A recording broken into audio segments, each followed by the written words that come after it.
Hello, everybody. Welcome to the quick Saturday live stream. We got a lot of things to go over, so let's just jump right in. So just like the title and the thumbnail suggests, what I want to do is I want to take a look at, there was a clip, and it took a look at Donald Trump. And the clip that everybody's been showing is like the first 10 or 11 seconds. And of course, it's a longer interview. It's over, 5-7 minutes or so. But I just thought it'd be important to take a look at what the presidential candidate, Donald Trump, actually said.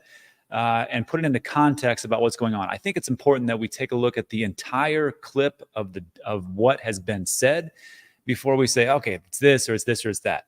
I know some people, and I know this will not be a popular video because some people absolutely despise Donald Trump and some people love him. There's usually nowhere in the middle, but I just want to play this just so people can kind of wrap their head around what he is talking about. I know, if you hate Donald Trump, if you're like, I hate this guy, I can't believe it, he's going to be it's horrible for democracy, or you love him, whatever else, just take a listen to this. So at least moving forward, if it does happen that Kamala Harris loses or RFK Jr. loses, which I can tell you, I think RFK is probably the better choice, especially for crypto. Let's just get that out of the way. That, hey, at least you got a consolation prize for what's going on. So take a listen to this. And again, this is a longer clip out of the 10 seconds that everybody's been playing. So take a listen.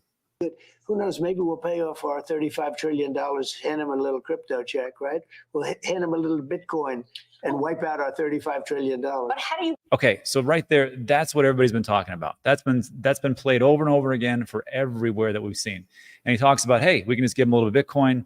And right there, people are saying, that's stupid, that's dumb, that makes no sense. And of course, that's usually what happens when you only have a little bit of the information. It's important to really take context. So take a listen to the rest of this clip. And, you can be the judge of where you think things are going. So here you go. You want it to be more prominent in America. How will that work? Oh, it's going to work easily. It's already prominent. It's moving along. It's very loosely regulated. That's one of the reasons it's moving along. But it is a different form of a currency, and it's going to end up benefiting the country. But if we shut it down, Biden's trying to shut it down, Biden doesn't have the intellect to shut it down. Can you imagine this guy's telling you to shut something down like that? He has no idea what the hell it is. But if we don't embrace it, it's going to be embraced by other people. It's a massive thing already. Did you read where it's bigger than any company in the world already? I mean, if you look at the market, it's bigger than many countries. It's a very big thing. If we're not going to be the leader, we have the people that are the leaders. I know some of them. They're very smart. And if we don't embrace it, other countries are going to embrace it. Other countries will anyway. But we can be the leader, and we might as well be the leader. So right there, I mean, you can kind of see where his thought process is going. And look, I can totally see people's point. Like Frank the Tank says, Trump's here to help the rich. I'm not saying he's not. Trump isn't here to help the people. Rather be selling, says, hand him a crypto check, what a crypto pro. So yeah, I get all that. And of course, do you think that Trump knows every nook and cranny and the intricacies of Bitcoin and Bitcoin mining and the credo of what it is? Absolutely not. I don't think he really gets really into that. I know people are around him and talking about it, but I can tell you what I think that he does like, and that's power. And he is starting to realize, as I think a lot of people who beforehand, remember, Michael Saylor in 2013 said, hey, Bitcoin is on its way out. It's totally worthless. And then, of course, Michael Saylor was the biggest Bitcoin bull you could possibly get. People go on their own journey, and they figure it out at some point. I think that, no, he is not the absolute best candidate for Bitcoin, but I can see where he's starting to realize, hey, if we don't get and step up and do this, and if we let the Elizabeth Warrens of the world start to say, hey, we need to ban this, we need to do an anti-crypto army, it is a fool's errand moving forward. Now, does that mean he's going to adopt and do everything absolutely great? No, he's a politician now. So that is not what I'm saying. I'm just saying that I think that he's starting to realize it, and that's a good step in the right direction. Anyhow, let me know what you think about that in the comments section. And also, before we take off and do a little, actually, we're going to do a little Q&A first, but we want to try to be a little bit quicker today as it's Saturday. I want you guys to enjoy the weekend. Is recession talk. And I get it. We talked about this yesterday. And of course, there's big things going on as far as M2 money supply printing. We've had some potential GDP decline. It looks like there's going to be some rate cuts. And, it didn't bode well for yesterday for our market. Obviously, we're the risk on assets. I think we all know this, what the market cap is, because you are checking your portfolio. But we talked about this yesterday, and I want you to take solace in the fact that, just because people are talking about recession is probably coming. Who knows when? I've heard this for like ever, the last 3 or 4 years. Actually, last 3 years. We were in recession in 2020. That, remember, recessions, on average, last 10 months, there's a big difference between the economy and the market. The market is not the economy. The economy is not the market. Usually, the market recovers first. That takes, on average, 7 months. The recession itself will last 10 months. Yes, it could be very bad. Yes, it could be a little bit softer. It just depends. So just remember that even though we're in this market and people are talking about how awful it is, the question you have to ask yourself is, do I see this as an opportunity or a massive hindrance? And I'm going to, to sell off or buy or whatever you want to do. Just remember that nothing goes up forever and nothing goes down forever. And I just wanted to preface it with that and give you some positive information. Not to be a total moon boy, but this is from the usual Wales, JP Morgan. And Citi now predict the Fed to cut rates by 50 basis points in September, 50 in November, and 25. We're looking at 1.25. All change in 24 hours. The probability of changing 50 basis points in September is only 11%, which is looking pretty good. And that will play on the piggyback of what the VanEck CEO, he talks about how Bitcoin can hit 350,000. First of all, I hate price predictions. I think they're totally worthless. But I just like to talk about these things so you can see the trajectory of where things are going. Maybe Bitcoin doesn't have 350K for this cycle. Maybe it hits, I don't know, 90K. Right now, we're at 60K. I'll take those numbers. So what he was talking about, there was a video. I linked this in the description. I'm not going to go over this. It's Saturday. I want you guys to enjoy your weekend. You can watch the whole thing. It's like 7 minutes long, but he goes over a whole plethora of different things. He does talk about how the Ethereum ETF is not doing so well. I think it'll do well later. But he said this: eventually, the Fed will start easing because they're cutting. And that's great for gold and Bitcoin. Bitcoin is growing up. It would eventually be half the total market cap of gold. Right now, the market cap of gold is around $12 trillion. When he's talking about easing, really what it alludes to is the rate cuts, which we are seeing and we're probably going to see in September. And when he talks about easing, he's talking about quantitative easing and money printing. America's great at that. I don't know if you knew this, but this is the M2 money supply. And if we can, it's funny enough, of course, as the money supply goes up, look at that. The S&P 500 kind of follows it as it starts to print off. And just so you know, recently, let me zoom in here, we started money printing again. I wasn't aware of this. Was not my bingo card. So the first, let's see, April 23, we're at 20 trillion. And kind of took a dive right around here in February, then March, April, May, June, and I can guarantee you for the next month in July, which was last month, we are going even higher. What does that mean for us? Well, if we have money supply or quantitative easing, what does that mean for assets? Usually those go up, not because they're valued more, depends on what you think is valuation. It goes up because there's a lot of liquidity, which is coming from the Fed, which goes in the global markets, and that means that price appreciation. Does that mean it's going to happen tomorrow? No. But we saw it in 2020, and we saw it throughout the entire history. So let me know what you think about that. And then lastly, this is from a friend of the show, Nick, over at Coin Bureau. And he talks about, and we talked about this yesterday, actually, Morgan Stanley is going to allow its 15,000 wealth managers to offer Bitcoin ETFs to their clients.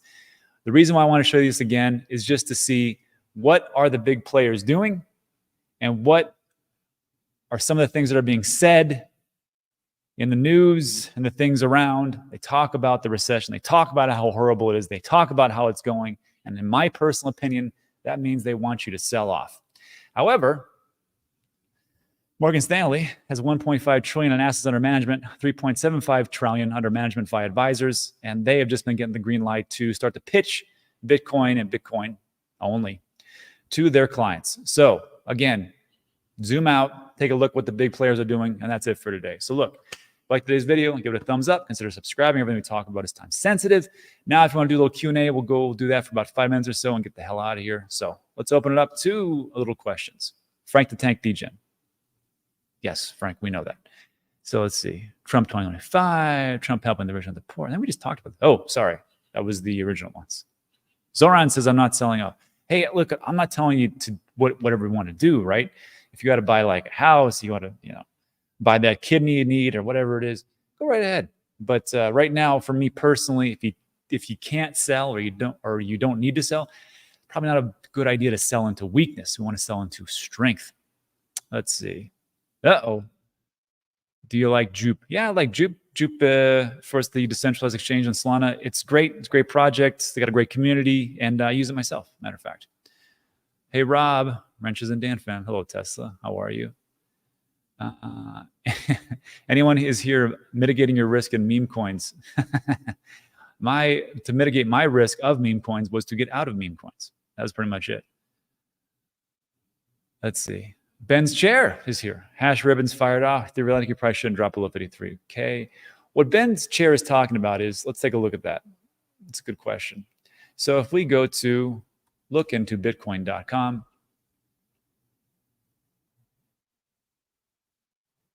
oh no. Now it's called Bitcoin Magazine Pro. Huh. They must have sold off. Let me see. This can't be. Okay, there we go. Huh. Looks like they got rebranded. Good for them. Let's see. Ribbons. Hash ribbons. So, here we go. Let me see this. This shows periods where Bitcoin mining rigs are being turned off due to the challenging market conditions. Usually what it goes like this. When the difficulty goes up, there's only so many different providers or Bitcoin miners that actually keep their rigs on, because when the difficulty goes up, you have to increase computational power, and that takes more electricity. More electricity is more money, so they got to shut down. It just happens, right? So hash ribbons, you can see that once they do this, let me zoom in. This has been happening for a bit. Once they cross over into these dark lines, that means it's a good idea to buy, as its price will go down, which it did. And then there's areas of, like here, it's just kind of crazy because we've been going back and forth and back and forth. I'm not a big fan of this indicator because it can lead to false negatives. But you can find that over at lookintobitcoin.com. So good point, Ben. Ben's chair. That's a good one.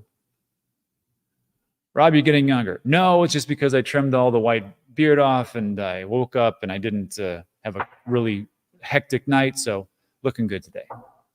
But this is all movie magic. Can you talk about Flappy Bird progress? No, I can't. But I am wearing the Flappy Bird t-shirt, so we'll see how that plays out. New information coming. I'll tell you what it is. I don't care. So at some point, we're going to be launching this game again called Flappy Bird. And we purchased the IP and trademark rights, and now it's labeled in the U.S. Patent and Trademark Office, and actually globally. So the chain we're launching on is a good chain, but what it's going to mean to you guys, it doesn't matter. What it's going to mean to you is we're going to be playing this game, and I'm going to be doing airdrops, and it's going to be free, and we'll see how it goes. I personally believe that gaming is the future. I also believe that people aren't going to play a lot of really in-depth, graphically intense games. Some do, some don't. I think it's more in the hyper-casual market. 63%, if you take a look at it globally, are the ones that actually play hyper-casual games. There are over 3 billion gamers across the world. That's where I think the big things are going. So anyhow, we'll get into that later, but no one's here for that. Let's see. Polly says, don't sell now. Gaming is better than NFTs. I got to agree. Hi, Tesla. B. Lashley says, can you show wristbands for Solana? I went from 195 to 151. Okay, I'm going to do this. This is the last time. Don't tell Ben I did this. Let's see here. All right. Let's see. So what we're talking about here, time and wristbands, it's important that we know what the wristbands are. I think it's actually what I base a big chunk of my exit strategy on. So if you go into the Cryptoverse, this is the paid version of it. When you go into the Cryptoverse and you sign up, there's actually a free version, which gives you a lot of data. I would recommend everybody do that and go through the DCA strategies and things like that. Great. But if we're taking a look at risk levels, here's Solana. And this is just, of course, this changes as time goes on, price fluctuations, everything else, but it takes a continuum of time and takes a look at what would be considered risky and non-risky. Right now, a risk off almost is a risk level of 0.0, which that would mean that Solana is at 16 bucks. Now, as we know, Solana actually went down to $9, right?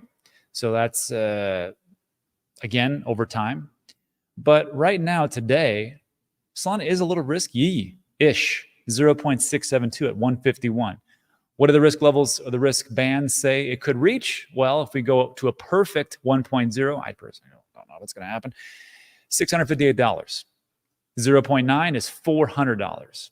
0.8 is $257, which would be part of its all-time highs. So again, it fell pretty far. Let's see how long it runs up. So right now, it's actually kind of risky. Which would be the least risky? I don't know, actually. Let's take a look.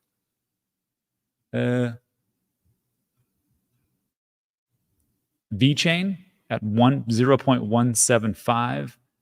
Cardano at 0.298. And Stellar. So take that as you may. And that's it. All right, everybody. I got a hard stop at 7:30. I got to get out of here. Enjoy the weekend. Got some things going on.